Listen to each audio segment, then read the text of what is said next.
Power star Pawan Singh और खेसारी लाल अभी London में है दोस्तों। छठ मनाने की तैयारी चल रही है भोजपुरिया टीम की ओर से। यहाँ पे बता दें कि खेसारी लाल के साथ काजल राघवानी है और पवन सिंह के साथ अंजना सिंह है दोस्तों। यही बीच बता दें कि खेसारी लाल का पूरा टीम अभी लंदन में है दोस्तों और लंदन में छठ मनाने की तैयारी चल रही है दोस्तों। इस वीडियो क्लिप मेरे पास आया एंटरटेन रंगीला की ओर से, वहाँ जारी किया गया है दोस्तों। जिन जिन लोगों ने नहीं देखा अभी जाके देखे दोस्तों।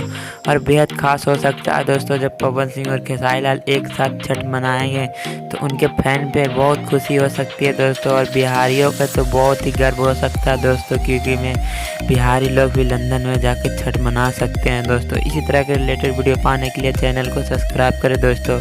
मिलते हैं नेक्स्ट वीडियो में।